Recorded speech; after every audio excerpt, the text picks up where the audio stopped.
So boy was talking about Xbox in the chat. We will start the stream off by talking about an article that was recently published on Windows Central titled Exclusive Story. Talking to the new Xbox CEO Asha Sharma and the CCO Matt Booty. This team has brought it back before, and I'm here to help us do it again. So Windows Central has a exclusive interview with the two new heads of Xbox. If you have not been following, Phil Spencer and Sarah Bond are out, and the new number one is her, and he's the new number two. All right, what does this spell?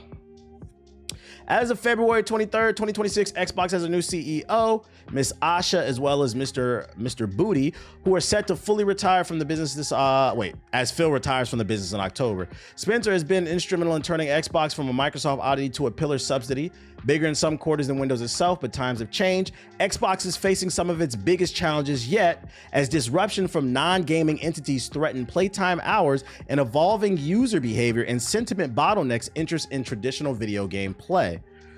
I wouldn't blame it on disruption from non-gaming entities. Like, sure, that plays a role, but I'm gonna be honest, I feel like 80 to 90% of Xbox's issues are self-inflicted. But we're gonna keep reading, because I'm also gonna go ahead and predict something before I read even further. I'm gonna go ahead and predict that this is gonna be a softball interview. Why? Because I mean, this is coming from Windows Central. It is a pro Microsoft website. So off rip that little right there, little comment right there. I'm like, this might be a softball interview. But anyway, I'm not looking for like a gotcha moment, but ask some questions we want to know. Cool. All right. Asha's task will be figuring out how to guide Xbox through its next era as conversations around artificial intelligence dominate the discourse and Xbox's place in this strange new world is continually questioned. I briefly caught up with both the new CEO and the newly promoted Chief Content Officer to discuss what Xbox's next decade looks like, if they're around in a decade, as we head through the division's 25th year in operation. In her opening letter, Asha said she wanted to bring about a return to Xbox. I asked exactly what that means, since it effectively implies that Xbox has begun to stray from what Xbox is. Sharma volunteered an emphasis on Xbox's core and specifically, god damn, that's a big ass word. Is it beleaguered? Let me make sure I'm saying that correctly. Beleaguered. Okay, I said, come on, nigga. I didn't even know that word. I didn't even know that word. It means that shit is mad difficult. That shit was mad difficult to pronounce, and I got it on the first try. Beleaguered a nigga, bro. Anyways, is beleaguered console platform, which has seen a few fiscals of near constant decline. Which, friendly reminder, before we go any further, you see how easy it is to admit that you don't know something? You don't have to make, it's only a big deal if you make a big deal out of it. If you don't know something, I opened a new tab, Googled the word, even got the pronunciation, and I learned what it meant. That's what learning is about, guys. I hope we can learn from that. So Sasha says, for me, the spirit of the return to Xbox is about returning to the spirit that the team was founded on. It's the spirit of surprise. It's the spirit of building something nobody else was willing to try. I've heard renegade, rebellion, and fun used. That's what I was thinking about when I wrote that. I would agree. I do feel like the original Xbox and Xbox 360, they were renegades, they were rebellions, especially when they started introducing their new IPs. It started with Halo, and then you got the Gears and the Forza later and the other stuff, Mass Effect. So I do feel like they were rebellious back in the day. They had something to prove. Sharma acknowledged the investment as well as Xbox Live, because I remember one thing I said on stream that I didn't clarify enough, because so it could be taken a certain type of way. For those who weren't around during that era, I said in a previous stream that Xbox introduced the paywall to the online console space, which is true. But to be fair to Xbox, on the flip side, they also made the online console gaming experience better. Because I'd argue the experience on PlayStation Online was basura up until about the PS4. They got it right from day one with Xbox, and then they just continued to improve it with the Xbox 360. So it was kind of a situation of you get what you pay for. Where I draw the line is what happened is eventually PlayStation and Nintendo started charging for the online, and it didn't match what you were getting. Nintendo's online is, Sony has gotten better, but Nintendo's online is still basura, bro. That shit is basura. And that's why I don't pay for that shit. So I'm gonna give them that. They did improve the online experience for console. Sasha acknowledged the investment Xbox fans and customers have poured into the ecosystem over the years and seemed genuinely keen to emphasize her commitment to console hardware. She goes on to say, I think that our core Xbox fans and players have invested up to 25 years of themselves in this universe and our consoles. I want to make sure everybody knows I'm committed to Xbox, starting with the console. We're going to keep meeting players where they are. The world continues to evolve and change. We're going to make sure Xbox is a great place for developers and players. We want to invest in reducing the artificial divide between different types of devices that they want to use with us. I think that's going to mean a lot more investment in breaking down the barriers and helping developers build once and show up across different hardware experiences. For me, I believe Xbox starts with its fans and will grow from there. That's what I wanted to signal with the return to Xbox. I think this quote right here is a little bit interesting, where she says, in helping developers build once and show up across different hardware experiences. That says to me, it sounds like they just fired Phil and Sarah for spending way too much money on the Game Pass and all these studios. And it sounds like she wants to, which is good. She wants to invest in these. Maybe I'm reading this wrong, but she wants to invest in developers and then also help them get their games on other platforms. This kind of sounds like she wants to, although she's saying come back to the core, it sounds like she's also saying doubling down on kind of what already exists. Anyone who doesn't know that the Xbox introduced online paywall and improved online gaming must be really young. Well, yeah, to be fair, there's a lot of new young gamers. So a lot of people don't know that. So one thing that I've noticed, and I swear I'm not, because I do make a lot of jokes. I'm not trying to take a shot at the younger generations. But one thing I will say that I've noticed in comparison to millennials, Gen X, and like back, with Gen Z and Gen Alpha, a lot of times they tend to not look back at anything. They think only what's, and obviously what I'm about to say, it doesn't apply, let it fly. A lot of them are ageist, which is really weird because when I was younger, I looked up to my OGs like, oh man, I can't wait to get older, have my own money, my own place. But a lot of them are like ageist and they think anything that came before their time is whack. Which is unfortunate because I feel like a lot of y'all are missing out on a lot of different art, whether it's TV, music, movies, whatever, books that could be great and really could be the inspiration that you're looking for. Just some advice. I think there's great things in every era, but yeah, there's a lot of, so like to bring it full circle, yeah, I would not be surprised if there's a lot of gamers that don't know Xbox improved the online gaming experience. Yes, true, unfortunately. Yeah, I'm not gonna lie, because I be getting on my girl about that shit. She be doing that shit all the time, and then I'll be making fun of her. I'm like, yo, your fucking playlist is a millennial top 100. Then I be putting you onto real deep cuts that if you hit, you had to be there type shit, bro. Motherfucker, bring back Black Guy Tales. I got you. 1 second, chat.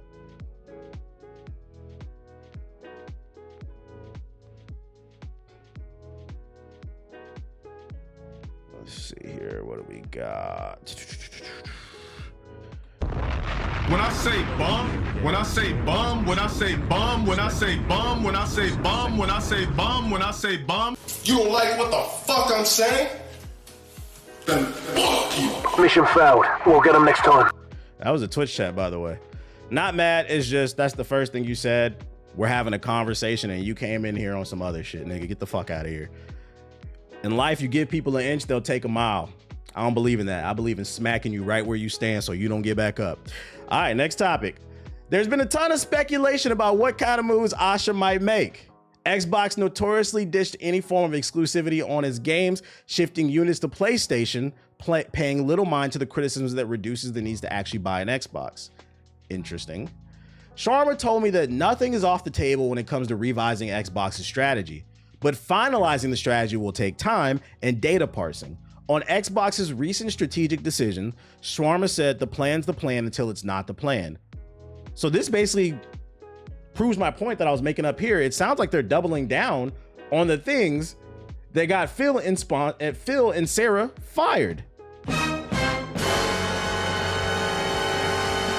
Granted, she does say that she's willing to make a change, but my thing is, if it's already failing. It's been failing for years. And you knew you were going to be, because the rumor is that he got fired and he knew he was going to get fired for a while. You knew you was going to be the CEO for a while. You was next in line. Why weren't you creating this strategy ahead of time? Because I'd argue now's the time to pivot. Some of the biggest Xbox fanboys I've ever seen on social media, on Twitter, even them niggas I seen throwing they fucking Xboxes in the trash. It was like the gaming version of LeBron leaving Cleveland, burning their jerseys and shit. Niggas is burning their Xbox. What I got this shit for? Like the Xbox fans, the hardcore fans, they feel betrayed. I don't know why, because it's a piece of plastic, but you know. The YouTube versus the Twitch chat war will never not be funny. We're gonna nip that in the bud real quick. You're not welcome, bro. Get your ass on. Right now, I need to learn candidly about the why of these decisions, what we're optimizing for, and what the data says about the Xbox strategy today. That's the honest answer. I'm looking at a lifetime value, not just what happened in the previous moment or a short-term efficiency and things like that. The plan is the plan until it's not the plan. Doubling down. That's interesting. She's admitting she doesn't really know what the problem is, but she is willing to change the plan. And my thing is coming in, I feel like you should already know. Shawarma described how her and Matt are currently going on a whirlwind learning tour of all of Xbox's gaming teams, with the studio and org visits pinned in Minecraft, Bethesda, Activision, and more. Matt Booty cautioned that players shouldn't expect drastic changes in the near term, though, while emphasizing that the team plans to re-examine and question everything. I keep saying shawarma. I swear it's not intentional, dude. I can't talk. I'm very bad. You know the reason why I don't get mad, like when people make fun, I just laugh when people make fun, because I swear I'm not trying to disrespect her. I swear I'm not trying to disrespect anybody. I literally have an issue with like enunciating shit to the point where like y'all don't see it, but my girl makes fun of me on the daily because I mispronounce words all the fucking time. It's just, I don't know if it's like an accent thing or something. I don't know, nigga. And like, like it is what it is, man. Like, but I swear I'm not trying to disrespect her. Like, I'm just bad at fucking I'm bad at enunciating shit. Anyways, nah, that's the same for real. It's real shit. Xbox players have thousands of dollars invested in money and time too. It's incredibly important for me to understand that and protect that, she said. I am committed to returning to Xbox, and that starts with the console. That starts with hardware. You will hear more about that soon. We'll have some announcements coming up.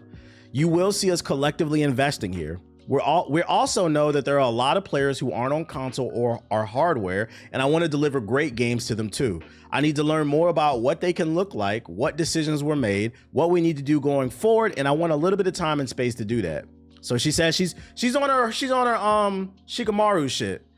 She's plotting, she's planning, she's got her hands together, she's squatting, saying I said I think they need to get some fire exclusives. Like the stuff they gave away, just let it be.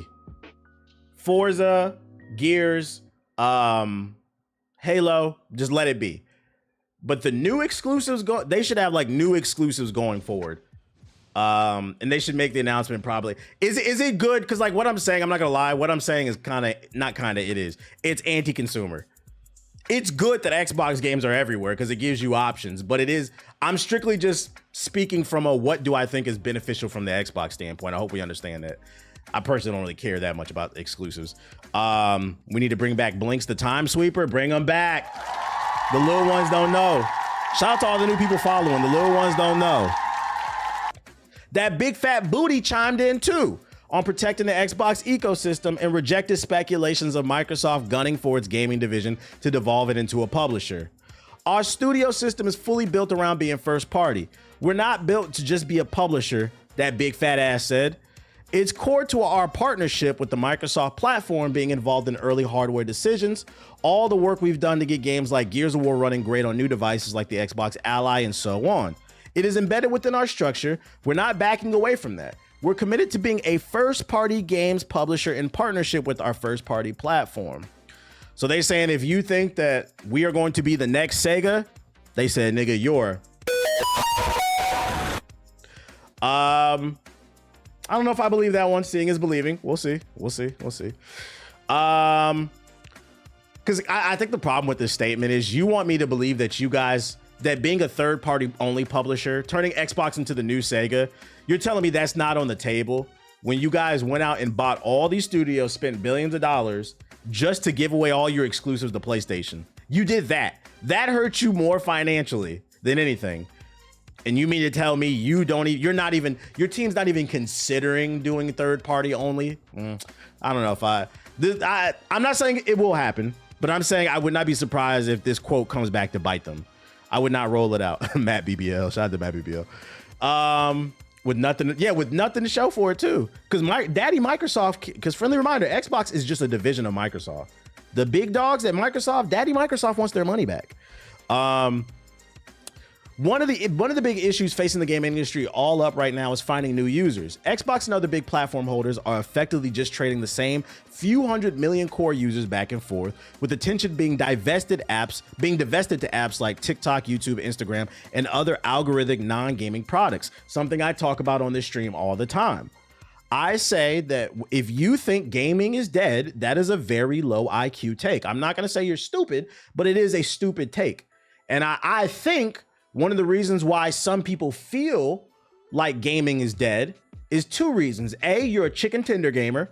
You're a ball and gun gamer. You only play Call of Duty, 2K, Madden, GTA, FIFA, but also because advertising isn't the best.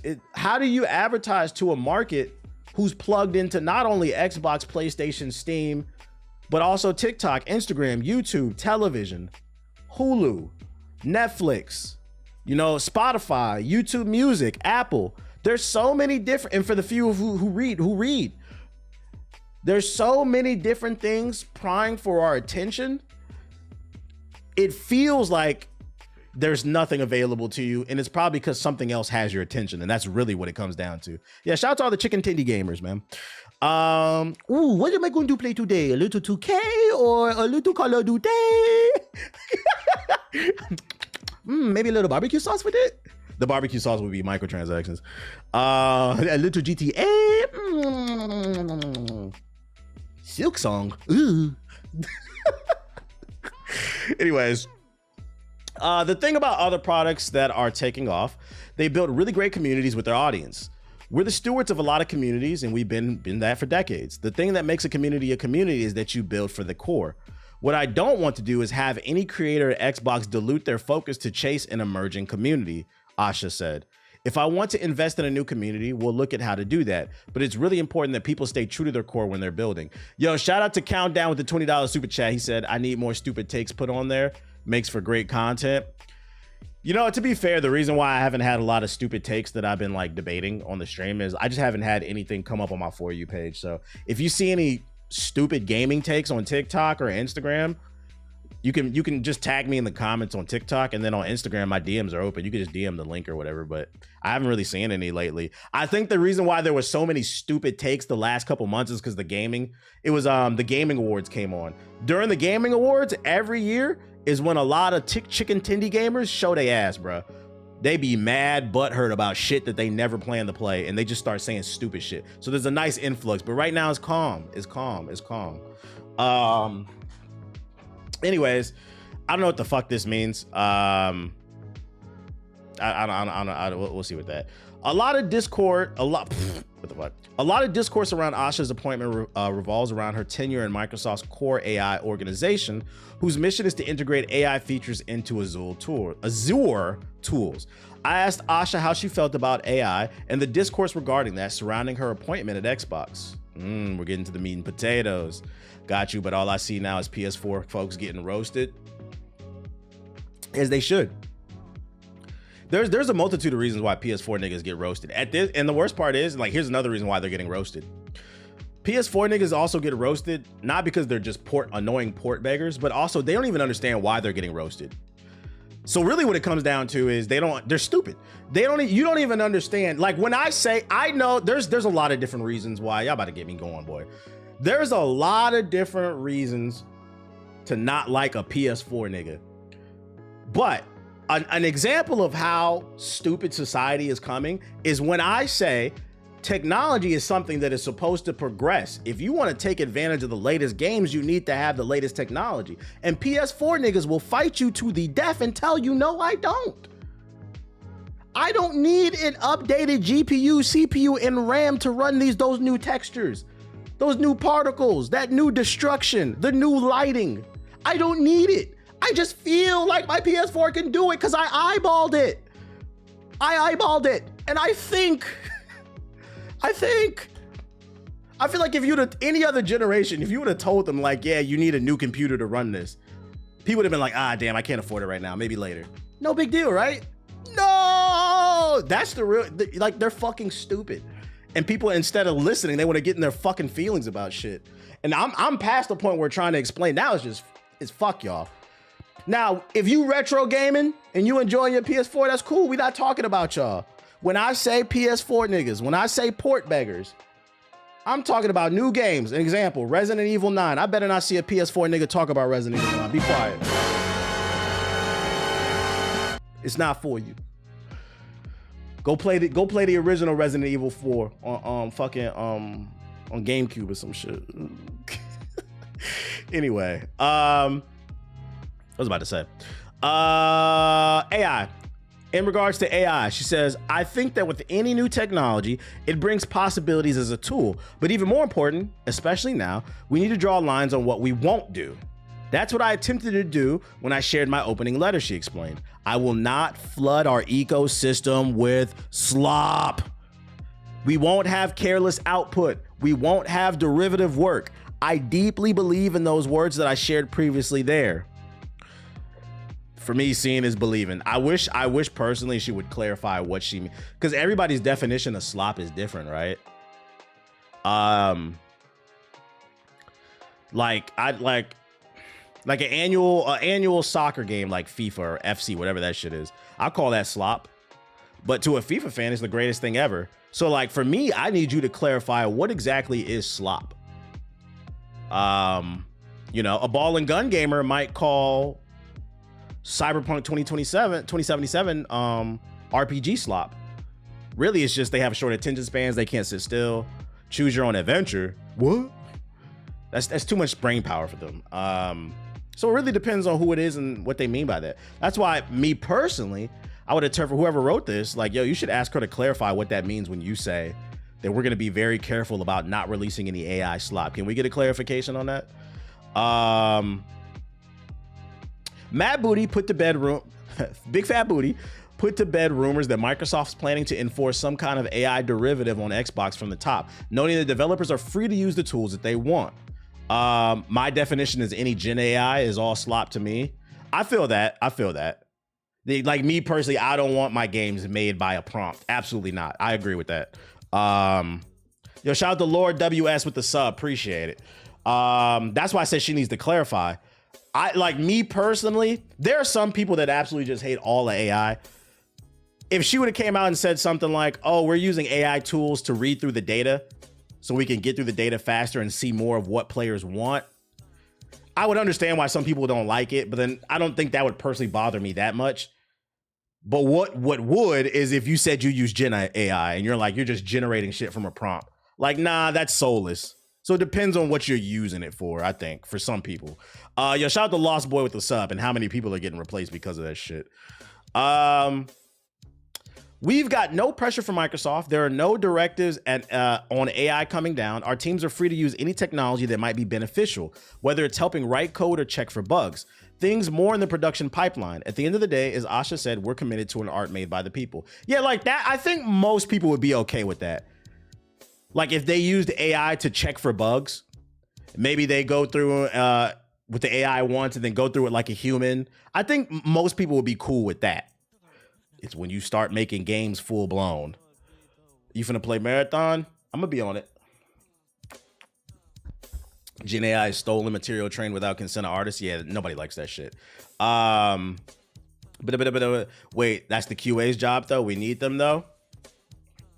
That's why I said it depends on how it's being implemented. If it's being used alongside the QA, like they run it through the AI once, then the QA double checks it. It depends. That's why I said it depends on how they do it. This is why I think it's important to get a specification on it. Just as a group, game developers are always eager to adopt new technology. When Photoshop showed up, It took about 1 month for it to appear in every game studio on the planet because it was so useful. Matt noted that Xbox's goal is for AI to be additive and not supportive, rather than disruptive on his teams, and supportive, my bad. A channel named Cat in Chat talks about this all the time, of people pretending to be artists, but they get caught using AI. Oh yeah, I've seen a lot of TikToks of people going shopping in like Hobby Lobby and these other spots, and like there being like actual portraits that you can buy for like $50, and it's clearly AI generated art. It'll be like a tiger with a tuxedo on. It'll be a portrait, and they'll be charging for that shit. That's fucking gross, dude. And it's crazy because Facebook moms love that shit. I don't know. Yo, can we talk about that for a second? Facebook people, listen, shout out to the Facebook community. Them niggas, I'm the funniest nigga on Facebook. Them niggas love me over there.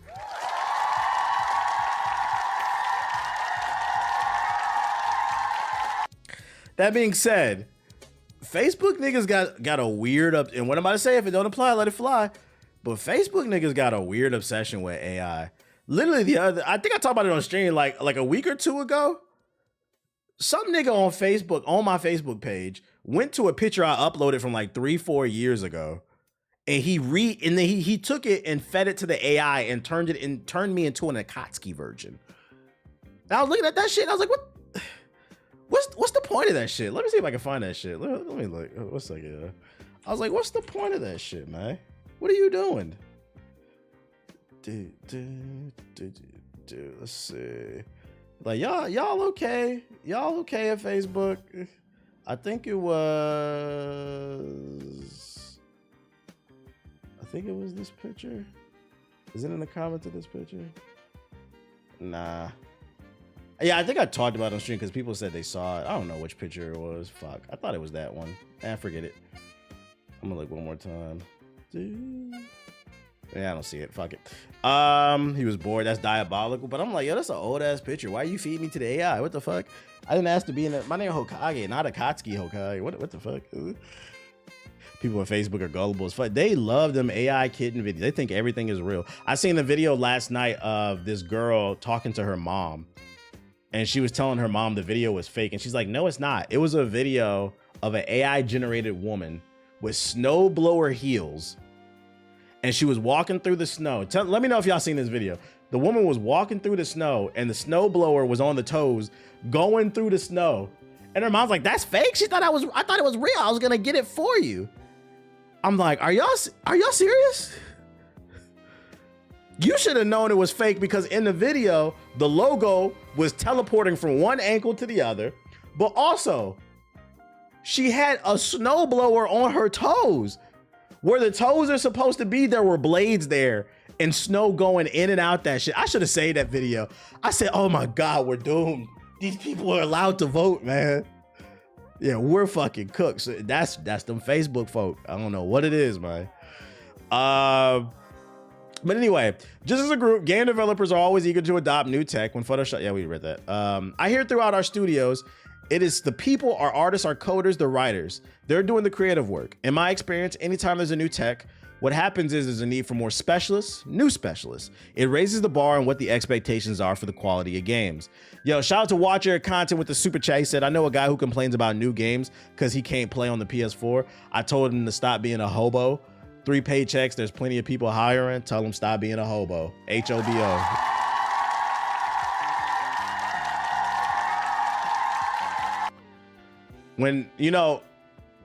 When people constantly complain, oh, I can't work, or I can't see this person, what am I supposed to do? You tell them one or two things. You either tell them catch the bus, or if they have a little bit more money but they can't afford a car, you tell them catch an Uber. But I mean, for my generation, we'd be like, nigga, get on the bus, go catch the bus. That's what I feel like we gotta start saying to these PS4 niggas, bro. What you mean I can't play Resident Evil on my PS4? Go catch the bus, bro. We don't hear that shit, man. Get a job, find a new option. We gotta do our best to edge. I'm gonna keep fighting the fight, but it gets tiring some days. We've got no pressure from Microsoft. There are no directors on AI coming down. Our teams are free to use any tech that they might be beneficial, whether it's helping to write the code or check for bugs. Things more in the production pipeline. At the end of the day, as Asha said, we're committed to an art made by people. Tech is only in support of that. Okay. You know, they gave us their word. They're not gonna go crazy with the shit. We gonna keep an eye on them. Me personally, I will say, although it doesn't look good that the head of AI at Microsoft is now the new head of Xbox, I do believe, you know, innocent until proven guilty. Let's not just be like, we gonna sleep with I say this, we gonna sleep with one eye open. We gonna be vigilant. For now, they said they not gonna use no AI for no crazy shit. So I'm gonna take their word for it. That's how trust is built. But it can easily be lost, okay? I'm just letting y'all know. The first article I see where I see some funky shit, we on your ass. But I'm gonna give them the benefit of the doubt because I also don't believe in jumping down people's throat or jumping on their neck. You gotta give people a chance, man. On the topic of art, I was curious if there was plans to diverge Xbox away from its more eclectic publishing styles and double down on chasing blockbusters. Some of the Xbox's biggest games like Overwatch and Fallout 76 have seen a huge resurgence over the last year, and other titles like World of Warcraft, Diablo, and Call of Duty continue to see impressive engagement. But will there still be room for the smaller, more intricate, and potential niche creative Xbox studios in this new era? Mr. Booty says the type of creativity remains core to Xbox gaming philosophy. So first and foremost, I want to go ahead and correct this article and say, yes, technically, Overwatch, Fallout, World of Warcraft, and Call of Duty are Xbox titles. But if I lined up, I'd bet a fucking paycheck, nigga. If I lined up 10 gamers on the street, because most gamers are not watching streams like this, they're not reading articles like this. If I lined up 10 everyday gamers on the street who just go to work and play the game and spend time with their family and their pets, and I said, when you think of Xbox, what do you think of? They're going to say Gears of War, Halo, Forza.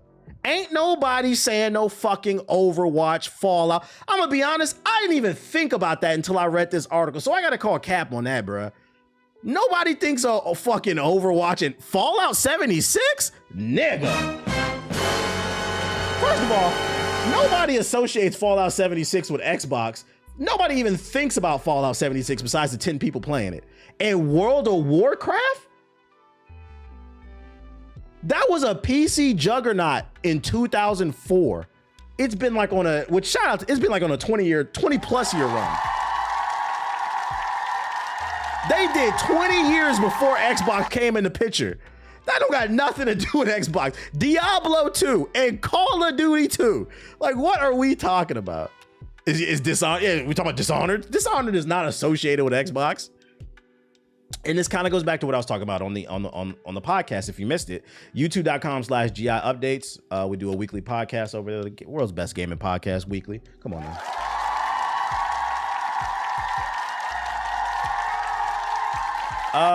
I was saying Xbox right now, their biggest problem is they lack identity. This to me, this is softball shit. And honestly, if the rumors are true and Asha is not really a gamer, I think it's very irresponsible for this writer to preface your question by saying, you know, when I think of Xbox, I think of Overwatch and Fallout 76 and World of Warcraft. Because if this woman really doesn't play games, in her head, he might have planted a seed. Like, yeah, that's right. We do got Overwatch. It is resurging. We do got Fallout. Yeah, you guys have that and you guys are making money off of that. But I'm telling you right now, that's not moving units for you. That's not moving units. Overwatch was already established beforehand. Fallout 76 sucks, but Fallout was an established franchise before you guys acquired them. World of Warcraft, all of these things, bro. So I think that's bad. I don't like that. I don't like that. You need to be talking about where's the newest Gears, where's the newest Halo. But let's see what they had to say. The first conversations Asha and I had when we first met to do all of this, to her credit, she immediately emphasized supporting our studios and our games. Our ecosystem is built to be a portfolio of everything from small games to ongoing franchises to the big blockbusters. We built at our core to build everything from Kiln to Call of Duty, everything from Minecraft to South to Midnight. That's core to how we show up.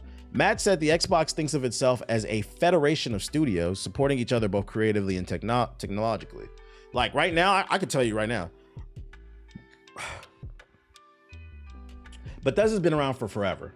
So when I hear Fallout, I don't think of Xbox. But if you want me to think about Xbox, if you want me to associate these games with your platform and these studios eventually that you bought, you know what would do that? Putting Blade as an Xbox exclusive.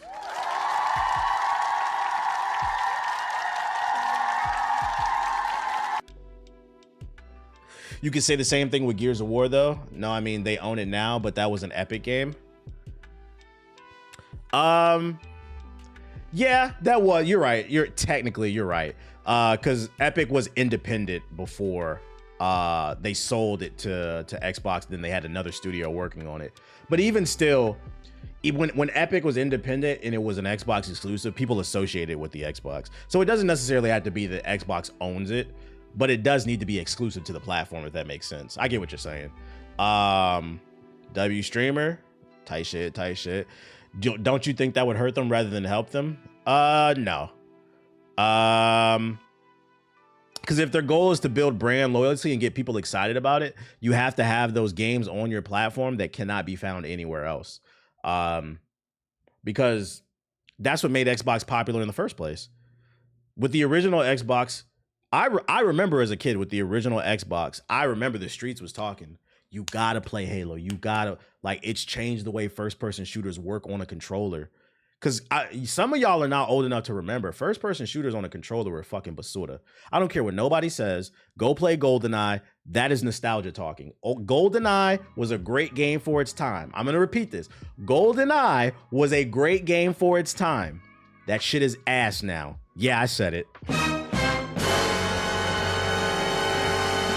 Halo changed the fucking game, bro.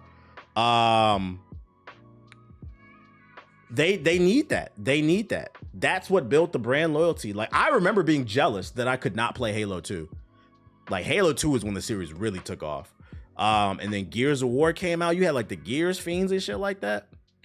You got to use the stick and the comm with the C buttons on the golden. People don't remember, man. I'm telling y'all, some of y'all got like nostalgia. Y'all just miss y'all childhood, but y'all don't. Go back and play some of your favorite old games, bro. I guarantee you'll be like, nigga. GoldenEye was great until Halo came out. And that's what I mean when I say, that's why I always say it was great for its time. But if you play that now without any updates, you will not be having fun, trust me. Because certain things have been invented and added to games that have spoiled you. Shout out to Arswin with the sub, appreciate it.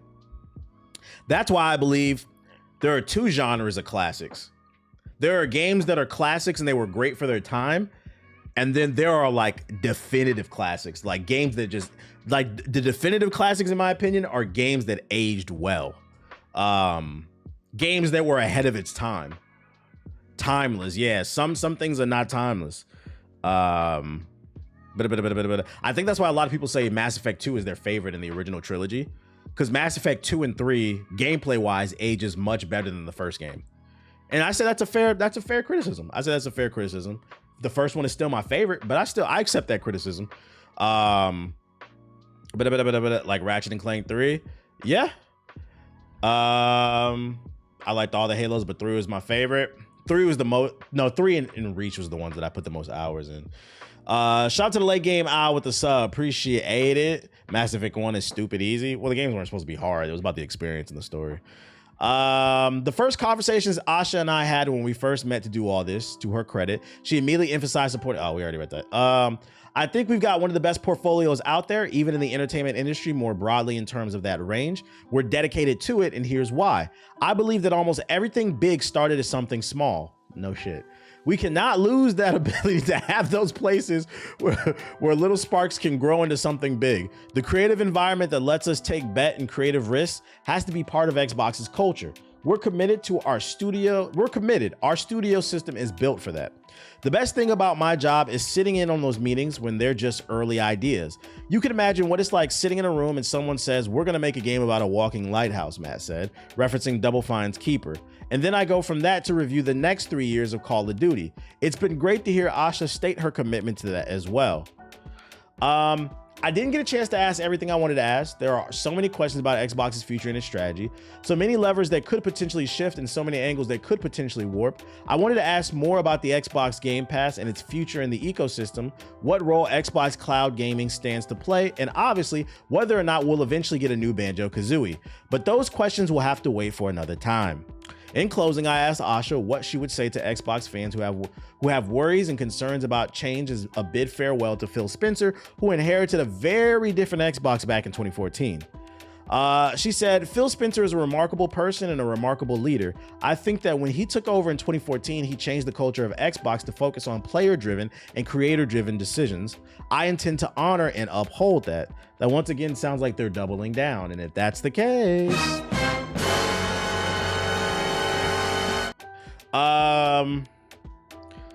Sharma didn't shy away from the challenges facing Xbox, both externally and internally, but volunteered the idea of strengthening Xbox not just for the near term, but for another quarter century. In her words, Asha said her current goal is proof over promise. Okay, she said facts over feelings. We're just gonna let the scoreboard talk. We know that the business has gone through some challenges. We're going to use my expertise and the leaders that have deep gaming depth around the table to help us grow the business and make sure that we have an incredible next 25 years. I will listen, I will learn, I will communicate what we're seeing and what we're doing. I think from here, the work is proof over promise. Matt and I are in it every hour of every day of every night, and I'm fully in this thing. This team has brought us back before, and we're here to help us do it again. I'm here to let you know, I think it was Watts who said it on the podcast at youtube.com/GI updates. You guys have bad just press right now. If you want to build up some type of good karma with the gaming community, I think Asha should start a Twitch channel and a YouTube channel and just start streaming. She doesn't have to be a regular streamer, but maybe like once a month. Just play your favorite game on stream and talk to the chat. Answer the questions that you can't answer because you're not going to be able to legally answer everything probably. But I think she should hop on, play some Halo or something like that. Maybe even like play with the community. Because right now, and I seen some of y'all say it in the chat, a lot of people don't even believe she plays games. So I just to get in the community, jump into the deep end. I agreed 12 times a year. State of the Xbox stream. Shout out to Sadistic with the $5 super chat. He said, do you think if Xbox goes back to releasing only on Xbox and PC and the new Xbox has Steam, which has PlayStation games, that could have an advantage? Yeah. If their games are exclusive, it could. I still feel like they need one more thing though. And I'm gonna be honest, I don't know what the fuck that is. That would help, but I still feel like they need maybe one more thing as a sales pitch that they can hang their hat on. And I can't wrap my brain around what that is. We talked about it in the podcast, maybe them focusing and doubling down on having like the best security on console, being able to just really ban cheaters at a kernel level. So you know if you get an Xbox, you're not going to run into cheaters as much. Maybe there's like some setting you can turn on where there's no crossplay and then you know you're only pairing up with it. But TV, fuck no, nigga. Shout out to Tart with the $10 super chat. She said, sure, classics, Driver 2, Bloody Roar, Twisted Metal, Gran Turismo, GTA, bro. We're blessed with so many great games. Yeah, there's classics every generation. Yeah. That would be a decent way to go about the Xbox damage control. They need a game that's on par with Prime, Halo, and Gears. Yeah, we need new IPs, man. Props to you for being transparent because I'm not really sure what else they can do at this point. Yeah, that's what I've been trying to wrap my brain around. But the beauty of it is that it's a corporation. I don't feel bad for them. I don't give a fuck, nigga. That's your job to figure out. That's where, hey, this is where I say, hire a team of R&D and figure it out, nigga. Fuck that AI shit. Hire a new R&D team to go out there and do the research and see what the market needs. Sit in a boardroom and your job is to sit around and figure out what new features we need to bring to our platform. That's what I would have liked to see in this interview. We're doubling down on research and development so we can figure out what the fuck the people want. We not playing with y'all niggas, bro. Yeah, do the knowledge, man. Do the knowledge. Do a tour. They need to do like some type of streaming TV show where they fucking tour across America in a big green bus. And they stop in every major city, bro. And they just start talking to people in the street. So what do you want to see from Xbox? Killer Instinct. Like, where the fuck is Killer Instinct, bro? Shit. Giving out free t-shirts and shit. So, if I had to rate this interview, I'd say it wasn't bad, but it wasn't particularly great. I don't feel like I learned much. I feel like the questions were kind of softball. They just kind of doubled down on what she had already said on Twitter. I feel like basically what she said on Twitter last week was put into written format, like a longer article. We need more Shonik. We always could use more Shonik. It wasn't bad, but it wasn't like great either. I don't feel anything. I'll say that much. I don't feel anything. I don't feel any vitriol towards them, but I also don't feel like, man, I'm excited about Xbox. Yeah, it feels too clean and corporate. And I feel like even if it was just one or two quotes, they should have dropped the bomb on the people. Like, you know what they needed to do?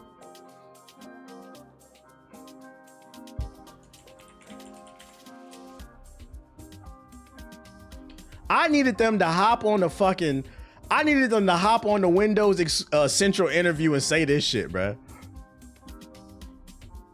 But we also know you three kings came down here to win championships. Not one, championships. Not two. LeBron, tell us about that. Not 2, not 3, not 4, not 5, not 6, not 7.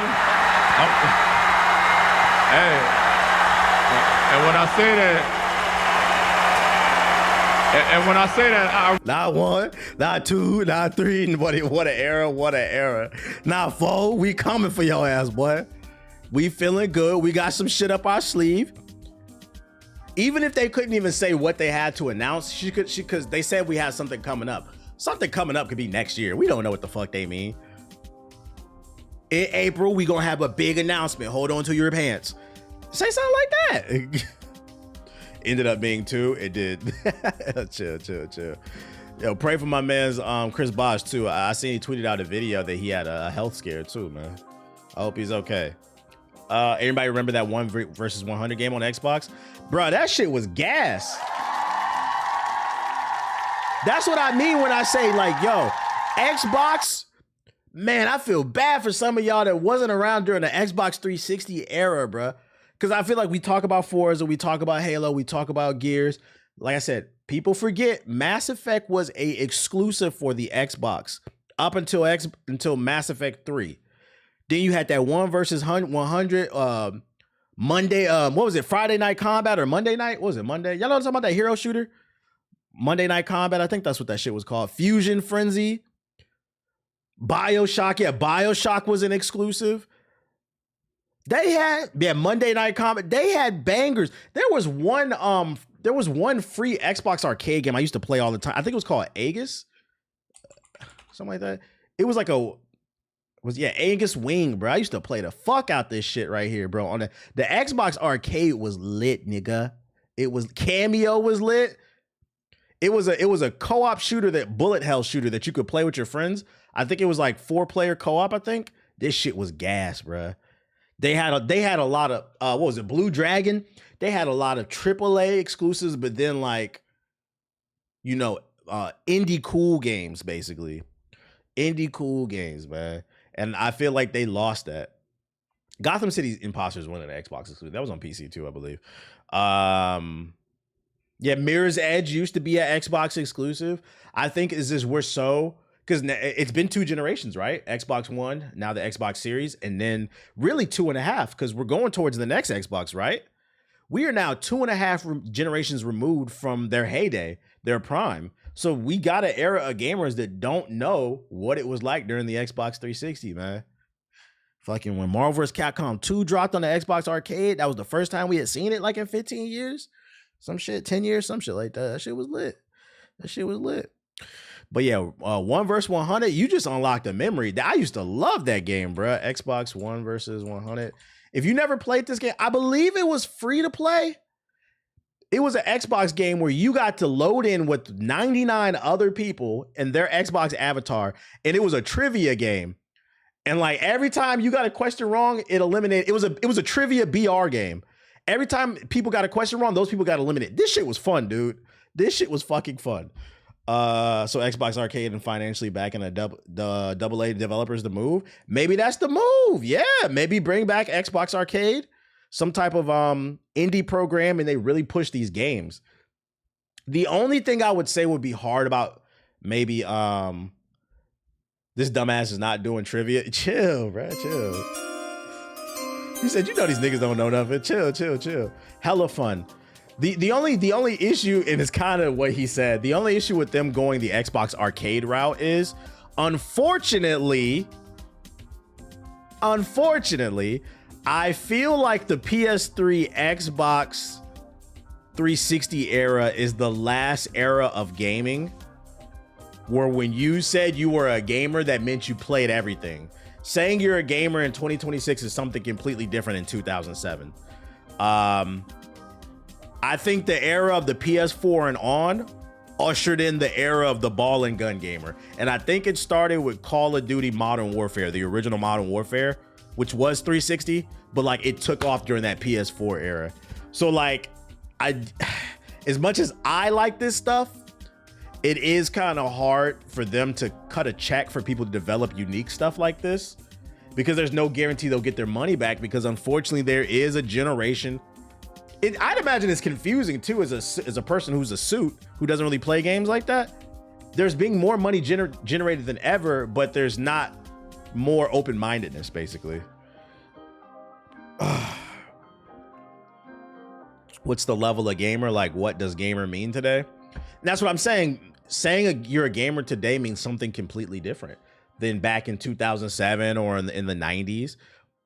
When I was a kid, if you said you were a gamer, that meant you played Marvel vs. Capcom 2, you played Zelda, you played Mario, you played NBA 2K, you played NBA Street, you played Fight for New York, you played FIFA, you played Halo, you played everything.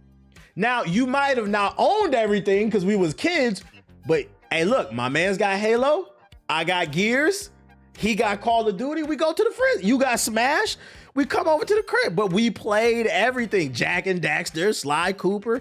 Nowadays, the term gamer means something completely different. It could mean you play mobile games. It could mean you only game on your Steam Deck or your ROG Ally or your Switch 2. I'm gonna be honest, a lot of times nowadays when people say they're a gamer, it means ball and gun. They play GTA. Because you gotta keep in mind, GTA roleplay ushered in a new era of gamers. Niggas who failed at being actors, now they pretend to be gangbangers on the GTA T Grizzly server. Fucking people addicted to 2K The Park. The Park and 2K ushered in a new era of gamers. Niggas who knew they were gonna grow up and not get a job, and they were gonna try to make it out their mama basement, making park videos. It ushered in, I know I'm making a joke, but it did usher in that era of gamer. They're still trying to make it out their mama basement playing in the park. So that's the only thing. It'd kind of be a hard sell. I don't know if this would move the ball and gun gamers. Unfortunately, the ball and gun gamers have, I feel like gaming is a lot kind of like the American government, right? So when a federal election happens, like for the president, each state has a certain number of votes, electors that they get if it goes red or blue. I feel like, and the founding fathers did it this way to make sure that one state doesn't have too much power over the next. Because some people want to remove the electoral college and just do popular vote. Basically, whoever has the most votes wins. But they did the electoral college so that because the problem is, if you remove the electoral college, the states of California, New York, they will have way too much power. And maybe not a lot of people agree with that. Yeah, it's to decentralize the power. So the point I'm trying to make is it feels like ball and gun gamers are California, New York, Texas. They're big states that have a lot of electoral votes. Does that make sense? And it's unfortunate because they're steering the country in the wrong direction. Less ball and gun. We need some gaming healthcare, not more ball and gun. Makes sense to me. Tight shit. Doesn't T Grizzly make 200,000 per month off that shit? I'm not watching his pockets. I know he makes good money off of it, but yeah, all those people who run servers make good money. I don't know the exact number, but a W comparison actually. Who the swing states? Indie developers maybe? I don't know. They didn't teach politics and No Child Left Behind. That being said, with the Windows interview out of the way, was Brink an Xbox exclusive? No, I think that was a multi-plat. Let me see. Brink video game. Yeah, it was a multi-plat. PC, PS3, Xbox 360. A lot of people said that game was ahead of its time. Etho loves that game. Shout out to you for the super chat. I appreciate you. How much money you think 2K makes off VC a year? It's not even a secret. Why are you laughing? It's not a secret, Keith. They make billions every year. 30% growth every year. It's not a secret. You do know companies have this thing called, publicly traded companies have this thing called earnings calls. I've been trying to tell y'all, it's billions. It makes more money than the actual sales of the game, the disc, the VC does. So after the interview, they get called out by Kinda Funny Games. Blessings from Kinda Funny Games slams Jez Corden, that's the dude who wrote from Windows Central, for his softball interview with new Microsoft Gaming CEO Asha Swarm. Implies she's some kind of corporate shill. Oh shit. We getting spicy up in here. Don't get me started. No, nothing. Where they said nothing. Blessing. Did you read my mind? They said fucking nothing. It said nothing. Oh my blessing! But also, why you hump the air? You good, bro? Listen, I'm not trying to talk shit. I'm not gonna talk shit. I was gonna talk shit. I'm not gonna talk shit. Well, here's the deal. Yeah. It's a nothing burger because, simply put, she is coming into a new role. She has a lot to learn. It's like that little Uzi Vert. I just got here like yesterday. Yeah, I just got here yesterday. I'm just out here. It's my new job. I just got here. That's not what he said. He said it's my third day out here. That's what he said. I feel like he only said that shit because his co-host is black. But my thing is, if you're gonna make a reference to black culture, at least get it right, nigga. Like, goddamn, nigga. It's my third day out here. That's what he said. Like, I don't have much to say. Yeah. You come back, okay? And that's simply how this is she is coming into a new role. She has a lot to learn on top of everything. Yeah. But, like, she's not making decisions tomorrow. So, like, you're going to wait some time. Here's my beef, right? Tell me. he exaggerated swag of a black team. GamesIndustry.biz. You have Bloomberg, Jason Schreier. You got the game business, Christopher Dring. Yes. You got you have IGN. You have a list of people that you can go to have that first big interview, big conversation, lay out like, all right, where are we at with Xbox? You're okay, buddy. I don't know. I feel like the place that you went isn't the place that you go if you're trying to have like a good interview. If you're trying to get something that is Windows Central? I would agree with that. I peeped that right away. It does look kind of crazy that the head of Xbox, the new head of Xbox, their first interviews with Windows Central. That is pretty funny. Windows Central. It has Windows in the title of the website. Here's the deal. I don't go to Jez for my fucking objective journalism about a big corporate shakeup at Xbox. It's just a don't piss me off. Opening interview. There will be many more interviews in the next. This is your first one. 6 months. It's just fine. There's nothing to be said. What is this podcast? It's called Kinda Funny Games. We're gonna go to the person that's gonna make sure that they're okay with us saying nothing. What do you want to do? Grill her on day one? Ask questions that are good. Have somebody that's going to follow up. Have somebody that's going to ask questions that matter. Have somebody that's not going to fucking serve you the most softballs of questions. Yeah, I don't think the issue was the questions. There were some decent questions asked. My issue with the interview was what he said. He didn't follow up. And an example being is when they were talking about the AI, and she said that she promises that she won't be using any slop. I would have asked her to clarify, can you give me an example of what you consider slop to be? So then we can understand where her mind is. That's why I would agree that it's a softball. It was a bit of a softball interview. Have somebody that's going to give an objective fucking stance. You don't gotta be I'll get on the line with the crew. We'll get a hold and we'll get an interview for you. I'm crashing out, Mike. I don't think you're gonna get that interview, my nigga. Like, not after this clip. Not after this clip, bro. I don't think you're gonna get that interview, bro. Shout out to Kinda Funny though. Jez responded to this. What's a little hypocritical is Blessings critiques Jez, but uses Jez's articles for their stories. Well, what's hypocritical about that? So like, it's an exclusive, so they kind of have to cover it, right? To be fair, it's a gaming daily podcast, according to this clip, right? Because if you look at the thing, it's a daily gaming podcast, right? So they're covering the biggest news of the day. And Windows Central had an exclusive story. If they don't cover it, they're frauds. And also their chat, their audience is gonna be like, why the fuck are you not talking about that? So they have to talk about it. They're a gaming news channel that they daily drop content. What's the name? I don't think it's hypocritical that he's using him as a source. Nobody said you weren't a credible source for reporting the news. He was just saying you could have asked better questions. That doesn't make you a hypocrite. Yeah. That's not what a hypocrite means. A hypocrite would be Blessings calls Jeff Gordon from Windows Central. He gave a softball interview, and then Asha comes onto their podcast and he asks nothing but softball questions. That would be a hypocrite. But like him using him as a source, that's not a hypocrite. Like, what are y'all talking about, bro? Hey, Jizzy, what's going on, man? What's going on? So no, I don't agree with that. I don't agree with that. but you peeped the On the Radar? I have not. I have it saved though. We're gonna check it out one stream eventually. Hooked on Phonics, man. Are you hooked on Phonics? Can you read? So that was interesting.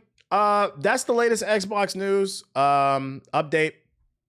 I'd imagine there's probably gonna be, as the week's going on, there's going to be even more Xbox news coming up. So we will be covering it all, just using buzzwords. Somebody learned a new word. The follow-up clip is funny. Oh, is this? Wow, Blessings really dislikes Jez. Oh, shit. And then Golden Arms PR says, Blessing, put some respect on Jez's name. No. Yeah, even if he doesn't like him, it still doesn't make him a hypocrite for using him as a news source. You know. But that's a completely different thing. They're just being petty. Is it petty? Yes, if that's what you want to say. Is it petty and unnecessary? Yes. He could just report and say it felt softball. But yeah, he's being petty right there. They're not being very demure. But it's not my business, it's not my show. But yeah, I caught this section console news because I got more console news. So we're gonna keep it moving, keep it in the realm of Xbox. Since Overwatch is technically an Xbox title, it is Microsoft owned. Friendly reminder, or shall I say not friendly reminder, today it was announced Overwatch Rush is coming to iOS and Android. And depending on who you are, you might feel or you might feel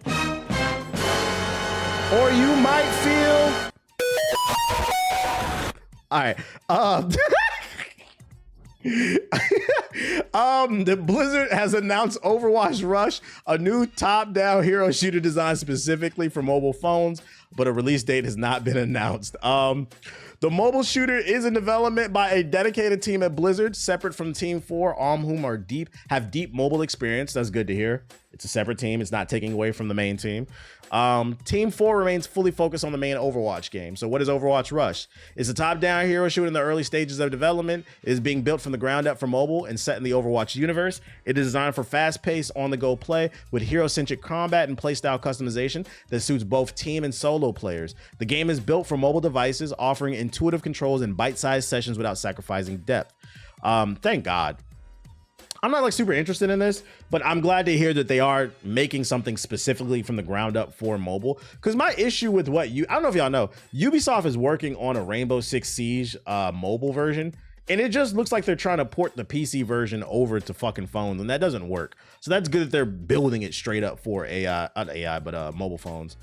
Why is testing only available in some countries and regions? As you may have seen in other mobile devices, testing helps us fine-tune gameplay performance and server stability.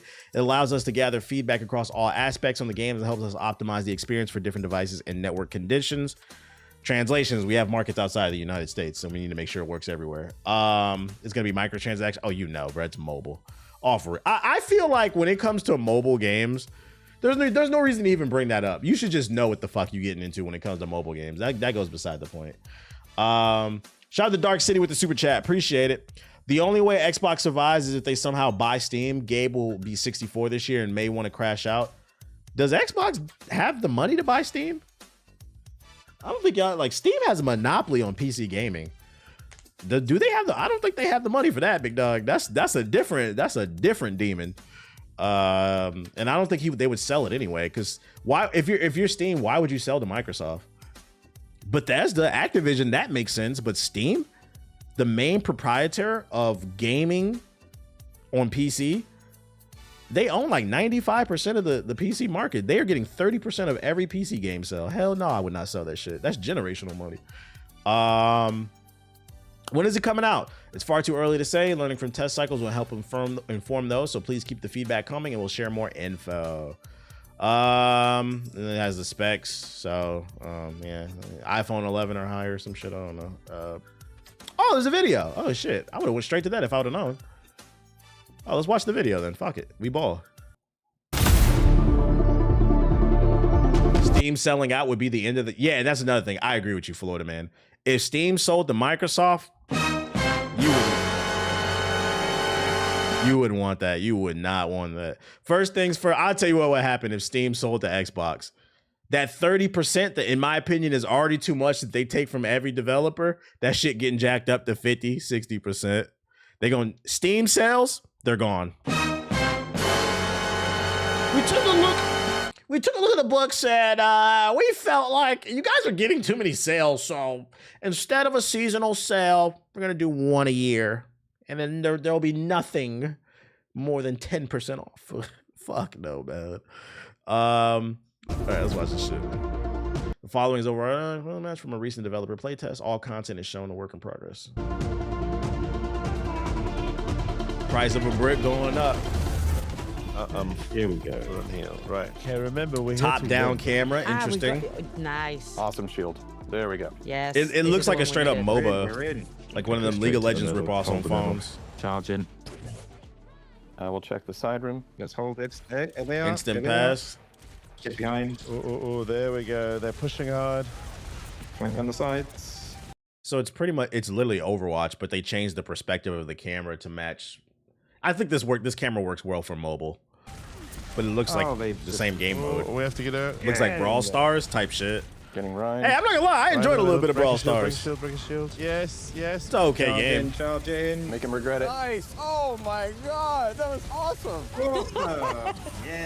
Yeah, and we're getting fair. Why not just have this in the actual game? Oh, Well, this is built for mobile phones. It's not built for PCs and consoles. Like, why would anybody on console play this? What an amazing It doesn't look bad. shot. Graphically, yeah, I think it looks good. Reinhardt saved the day. That was fast. But if you listen carefully, you can hear them rage. I'm gonna be right honest, now. I would try it. yes. I'd be see if open they to come back trying to it. that. Now, would I be addicted to it? You I can don't see know. them coming. I enjoy it. Running away. I'm something of a mobile gamer myself, you know. Let's take them here. Look, Ferris trying to be cheeky. My health is down. My health is down. He's on the ground. Ferris down. Ferris. I thought they were gonna carried talk about it, so it's just all I had gameplay. to get out. I had to get out. Oh no. I wish they would Okay, break let's down if there's regroup. anything different Sorry. about it. That was my bad. There. think Get it's him. 4v4. He's out of line. Yeah, you actually might be right. Reaper. Oh. Oh, they silenced me. Got it. Get him. So would your mobile progression go over to what you've done on console? I doubt it. I highly doubt it because it's a completely different game. Oh, Reaper, how did he escape? Oh, that was inches away. We need to kill this Reinhardt. We've got him again. You get the gist of it. I'm not watching all this. I thought it was a dev diary. If you want to watch all the gameplay, I'll drop the link in the chat. You playing this off stream? Man, I'm gonna play this off stream, man. We're gonna finish this mission up off stream. No bullshit. I'll try it at least once and see what it's about. I know a lot of people hate mobile gaming. I don't. I think I've had a lot of fun on various different mobile games. There's a couple Smash clones that I enjoyed. Like I said, I liked Brawl Stars. All them Ubisoft ripoffs. GI Squad Up. Now am I saying I'm gonna be addicted to it? I like that Star Wars game that they put out like a year or two ago. It came out on PC. It was a hero shooter. It wasn't bad. I used to play a little bit of Call of Duty Mobile too. Hey, listen, let me tell y'all something before we move on to the next topic. For the people who just hate mobile gaming, like on the same level people hate AI, if you fucking hate mobile gaming, do me a favor, pull out your iPad or your iPhone or your and connect a Xbox controller via Bluetooth and download Call of Duty Mobile. Play Call of Duty Mobile with an Xbox controller for an hour or two and tell me you but only do this when you having a bad day. Like you feel like everybody just hates you at work. Nobody responded to your text. You tired from your workout. When you having a bad day, boot up Call of Duty Mobile on your phone and connect your Xbox controller or your PlayStation via Bluetooth to your phone and play a few games. Watch you drop a 30, 40, 50 bomb every game and tell me you don't feel good about yourself. I'm just saying. They can't. They sunsetting Call of Duty Mobile. Well, pick a different shooter, nigga. You get the fucking point. Fuck them kids, bro. Because it ain't nothing but a bunch of little ass kids playing on them fucking phones, bro. I be feeling like, damn, I think be feeling like Nate shot or something when I get on that Call of Duty Mobile. Like going to the championship, bro. Optic shit, man. Anyways, what was it do? Next topic. Other Xbox news. Xbox consoles now support 1440p streaming. Microsoft has announced that it's rolling out support for streaming games at 1440p on the Xbox consoles. Game streaming is a key benefit of paying for the Game Pass. As of 2025, now also includes games players own that aren't part of the larger Game Pass library. The higher bitrate streaming option will let subscribers with an Xbox Series X or S or X or whatever, one of these bitches, providing the game and their display supports it. Microsoft previously only offered 1440p streams on select Fire TVs, LG TVs, Samsung TVs, web browsers, and the Xbox PC app. At least for now, 1440p is only available to the Game Pass Ultimate subscribers. Beyond the new streaming option, Microsoft also is making improvements to the Xbox app, the experience on the ROG Ally handheld. On the PC app, it now includes navigation sounds. Wow. That play when you use the app's interface with a controller. I don't care about this shit. I'm gonna be honest. Yeah, I don't care. I stream games from my Steam library and PlayStation when there are games to play exclusives, but I could never figure out how to fucking stream. Do you have to be a Game Pass subscriber to stream the discs that you own to your phone? Because if that's the case, nigga. You do? Yes. That's why I could never figure out how. I'm not paying no Game Pass just to stream games. That shit is free on PlayStation. You just download the app. It's free on PC. You just download the app. That's fucking stupid. I'm not paying for this shit. It's a separate purchase. Whack. Yeah. See, just where y'all fucking it up. Hey, Asha, if you see this stream, go ahead and make streaming from your console to your phone or your tablet free. There's no reason why you guys should be charging for this. Absolutely not. The competition is free. This makes no fucking sense to me. Other news, Ninja Gaiden 4 DLC was announced today and it launches on March 4th. Ninja Gaiden 4 downloadable content, The Two Masters, will launch on March 4th for $15. Publisher Xbox Studios and developers Team Ninja and Platinum Games have announced it's included as part of the deluxe edition and the deluxe upgrade. Is there a trailer for this shit? What the fuck?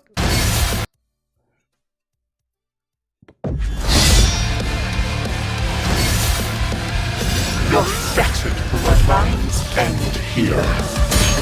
Go back to the pit you call home. So many games to play. I ain't playing this shit, but if you really love Ninja Gaiden, I liked it. It was a solid 8.5, but there's too many new games coming out for me to be worried about this DLC.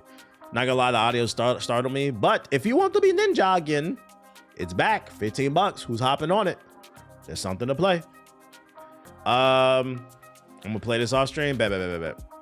Oh, speaking of people who really hate AI, there is a browser extension that will warn you if a Steam game uses AI.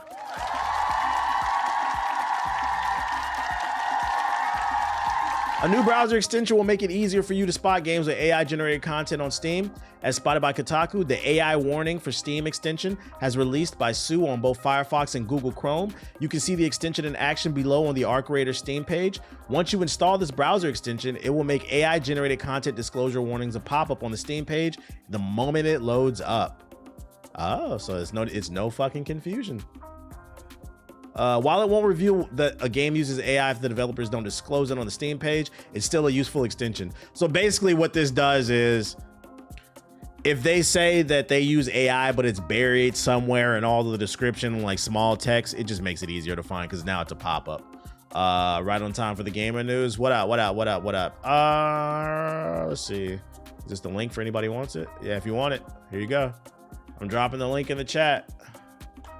The Silk Song fans now feel vindicated. Yes, this is the moment we waited for. There we go. I should drop the link in both chats. Dun, dun. Boom, boom. Okay, what else I got for y'all? Discord. Remember last week when Discord announced that they were partnering up with an Israeli security system, security company? You had to scan your fucking ID in and then give it to the Israeli government. They said, hey guys, that might have been a bad idea. Did I get a chance to play Marathon early? Nah, I'll be playing it at the same time as everybody else. Discord distanced itself from Persona age verification after user backlash. Discord is attempting to distance itself from the age verification provider Persona following a steady stream for user backlash. In an email statement to The Verge, Discord's head of product policy, Savannah, confirmed the companies ran a limited test of Persona in the UK where age assurance had previously launched, and the test has since concluded. After Discord announced plans to implement age verification globally starting next month, users across social media accused Discord of lying about how it plans on handling face scans and ID uploads. Much of the criticism was directed towards Discord's partnership with Persona, an age verification provider also used by Reddit and Roblox. An archived version of Discord's support page stated that users in the UK may be part of an experiment that involves processing their age verification information through Persona. Users pointed to Persona's privacy policy, which states that it may obtain personal data from the users through third-party databases, government records, and other publicly available sources. Discord removed that mention of Persona from its support page on or around February 15th, according to an archived version of the site. Like, guys, you guys are just an app for us to talk to people on. Like, it's not that fucking serious, man. Stop trying to collect everybody's data and let this be a friendly reminder. Vote with your wallet. In this case, well, Discord is free for the most part, but they do have Discord Nitro. There's something for only Discord kittens have that shit. But if you don't like something, I can't stress enough how much power you have as a collective if we stick together. Absolutely, it's fuck them. And this is why I be saying, like, low key, the gaming community, we do be taking W's. It's the ball and gun niggas, bruh.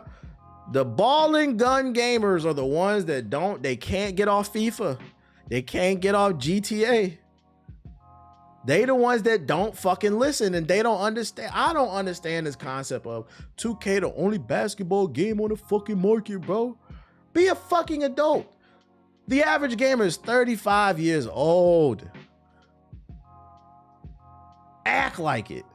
We can get a W. Is this a Crimson Desert stream? Yeah, we're gonna be on Crimson Desert. Absolutely, absolutely, nigga. What the fuck? I played it already.